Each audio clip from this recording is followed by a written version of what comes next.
Welcome to Chemistry in Action. In the previous 2 episodes, we looked at hydrocarbon derivatives containing oxygen, alcohols, aldehydes, ketones, carboxylic acids, phenols, ethers, and esters. Do you realize now that from a combination of just 3 elements, thousands of organic compounds can be formed? Yet, each compound has its own set of specific chemical properties. The functional group which each compound contains gives us a direct insight into the chemical properties. Today, we will learn about 2 more classes of hydrocarbon derivatives. First, we'll look at some organic halogen compounds, and after that, the nitrogen-containing hydrocarbon derivatives. Stay tuned for more Chemistry in Action.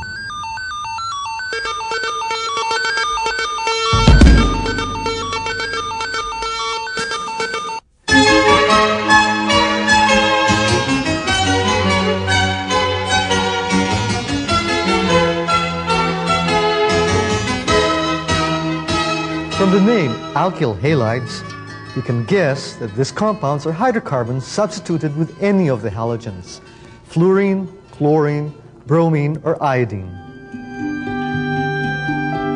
Recall how easily bromine reacted with the unsaturated hydrocarbons ethene and ethyne.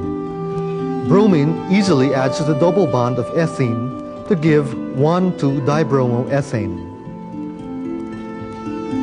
With ethyne, the bromination occurs in 2 stages. The addition of 1 bromine molecule produces 1,2-dibromoethene. A second bromine molecule adds to the product and produces 1,1,2,2-tetrabromoethane. Without catalysts, alkanes react more slowly with halogens. However, these reactions may be catalyzed by light. We can show this by adding bromine water to 2 test tubes containing pentane.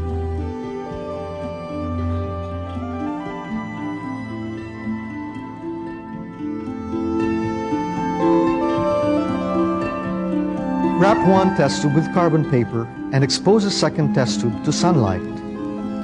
After 1 hour, compare the results. The mixture exposed to sunlight is lighter in color than the one wrapped in carbon paper. This proves that in this test tube, more bromine has reacted with the pentane. What do you think has happened? The answer is not an obvious one, although you can guess that the ultraviolet light of the sun provides energy for the reaction.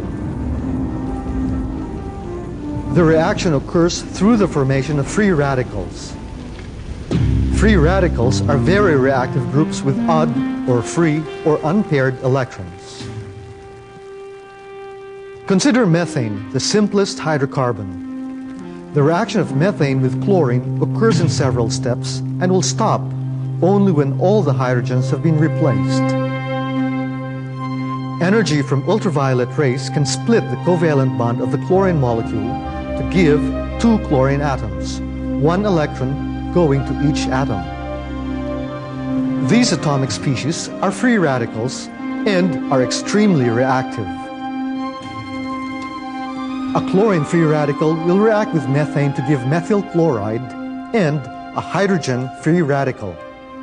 After an analogous sequence of steps, dimethyl chloride or methylene chloride may be formed, then chloroform or CHCl3, and finally carbon tetrachloride CCl4. Light-catalyzed reactions resulting in free radical formation are quite difficult to control, so other methods for synthesizing halogenated hydrocarbons are used whenever possible. To prepare specific halides, it is best to use the corresponding alcohol as a starting material. The alcohol may be chlorinated with hydrochloric acid zinc chloride mixture, for example. In this reaction, the hydroxide group is displaced by the chloride. Halogen compounds are important intermediates in the synthesis of ethers, alcohols, carboxylic acids, and amines. Halogen compounds are good solvents for grease. This is one reason they are used as dry cleaning agents. However, they are also toxic. Halogenated hydrocarbons are known to cause liver damage. Another compound, dichloro-difluoromethane, or freon-12, is a polyhalogenated compound. All of the hydrogens of methane have been substituted by chlorine or fluorine. It is odorless, non-corrosive, non-inflammable, and stable or inert. These are properties which make it a good choice for many current applications, as refrigerant for air conditioners and refrigerators, as aerosol or foaming agent. But there is a catch. When it is expelled into the troposphere, it persists or remains for long because it is such a stable compound. However, once it rises to the stratosphere, ultraviolet rays of the sun convert it into free radicals. These free radicals destroy the ozone layer. And because of these effects, the production of freons and other polyhalogenated hydrocarbons has now been halted. We will discuss the ozone problem in more detail in a future episode on the atmosphere. Let's take another example. You may have heard of DDT, or dichloro-diphenyl trichloroethane, whose structure we see here. Many years ago, it was a very commonly used insecticide.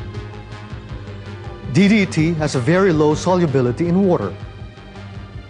If used as a pesticide, it is present in the runoff from farms. It accumulates in the bodies of humans and animals, and is toxic because it interferes with calcium metabolism. We will learn more about these pesticides in another episode, so let us leave these compounds now and continue our lesson with a discussion of nitrogen-containing organic compounds called amines.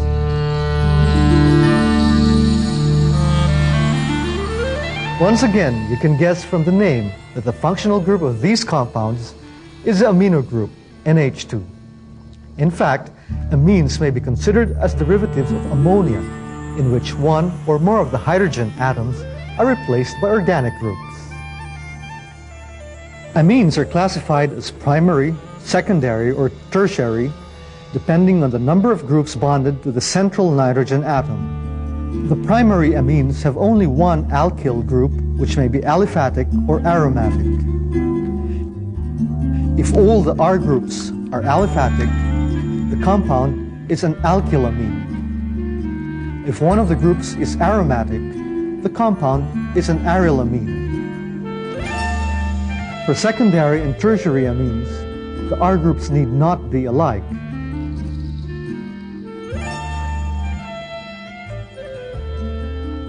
To investigate some of their properties, here are test tubes containing different amines.